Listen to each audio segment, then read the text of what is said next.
My mother told me, she said, you never hit a man where he's weak.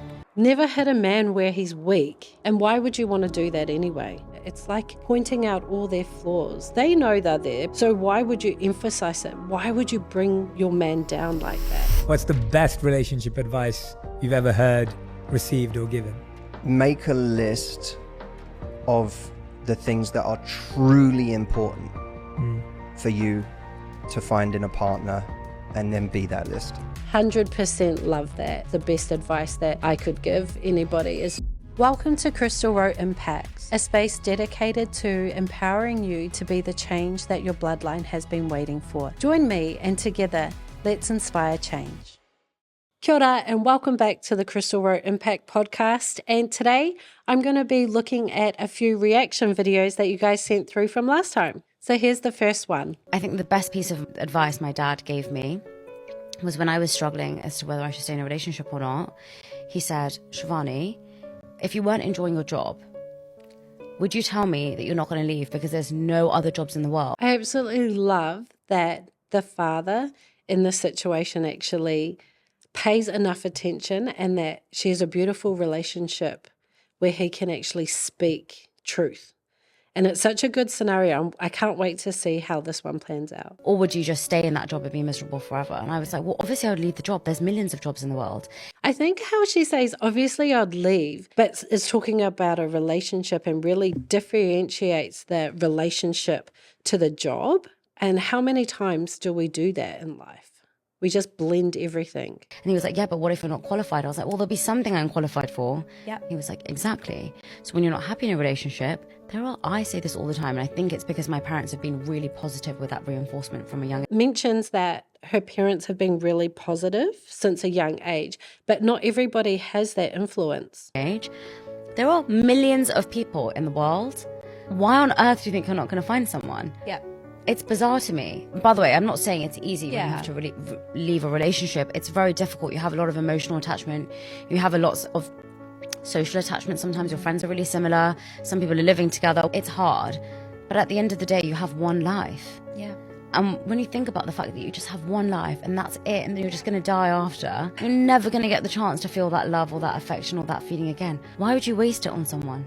It's a really interesting topic because I've wasted a lot of my time and energy in a relationship that didn't serve me.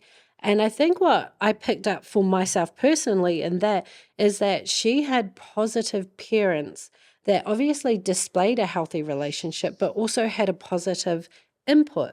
And we don't always have that. So points are good, but also not necessarily relatable to everybody.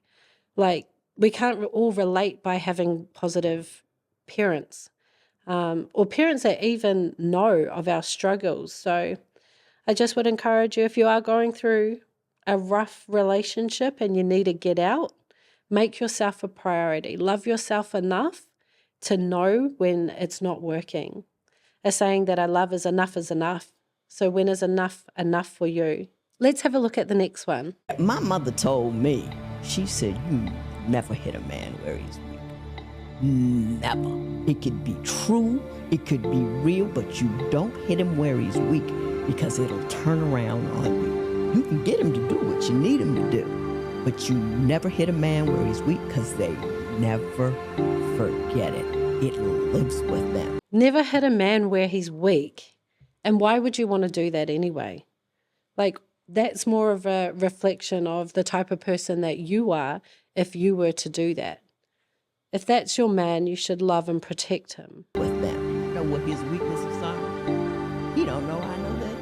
Because I don't mention it, don't talk about him. This is so powerful because why would you want to hit a man where he's weak? Because she's right, they will never forget it and they'll never be able to come back from it. It's like pointing out all their flaws. Like, they know they're there probably. So why would you emphasize it? Why would you bring your man down like that? I mean, at the end of the day, I think that would be a reflection of yourself if you were to use that as a weapon. In therapy, when I have a client who is in a toxic or abusive relationship, whatever you want to call it, an unhealthy relationship, and I ask them, what do you love about your partner? 9 times out of 10, this person will say to me, I just can't explain it. Probably because there's nothing to love. No. It's just, we have this chemistry. It's just so great. It's so wonderful. If I ask a client who is in a healthy relationship, what do you love about your partner? They will give me tangible evidence. They will say they are so loyal. You know, we're best friends. We do this together. He's caring. He's caring. Give actual concrete examples. You've got to have evidence to why you would stay in a relationship. If something's not giving, then what's the point? Of why they love that person. Love is not enough. You have to be aligned with somebody. When she said you have to be aligned with somebody and you have to trust them, she's just spot on. When you actually experience being able to trust somebody fully, you know that that's a healthy relationship. If you're questioning somebody or you don't even have the same values as somebody, if they're on one path and you're on the other, that's not alignment. And most times it's toxic, purely because you're batting heads against each other. So I encourage you to have a little reflect on where you are at. Are you in a healthy relationship or a toxic one? Tough question. The parents should not agree on everything, because then there's only one parent. The mother's role and the father's role should not be the same. The father should be a little more removed from the everyday growth of the child. He's just giving me such old school vibes that, no, I can't relate, actually. But let's see what else he has to say. Almost like the judge in an Olympic event, the mother should be like the coach, totally involved in the child's progress. And so the coach should be a good coach. The judge should be an aspiring judge. They should not become the same. Too often when a father decides to become a little more involved domestically, I'm still a little bit confused on what his intentions are. Like, I believe in unity, that a mother and father should be on the same page. This guy's basically giving each other different roles and also described the father as a judge ultimately puts him in a higher position. So there's also no even playing field, which doesn't teach the children anything as well. So let's just see what else he has to say. Becomes an assistant mother. He does the diapering sometimes, he does the cooking sometimes. For starters, the fathers should always help out with the domestic side because it's a team effort, especially when you have two parents that are both working. The mother can't be expected to provide a full-time income and run the house full-time, and vice versa. If the father's working full-time, he can't be expected to do everything around the house. It's a team effort. It's a partnership.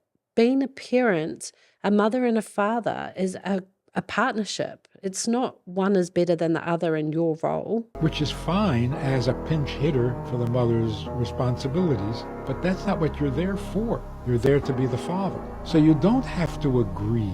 You each have to do your half of the project, your half of the role. You can't have two judges and no coach. How's the child going to get anywhere? And you can't have two coaches with no judge. How do you know that you're getting anywhere? So interesting. Like, I kind of can see where he's coming from with the different roles and playing the different parts, kind of like the masculine and the feminine energy in the relationship. But in regards to the daily tasks, it needs to be fairly shared. And sometimes it's an 80-20 role. Sometimes it's a 50-50 role. Whatever works to keep the boat moving, I guess.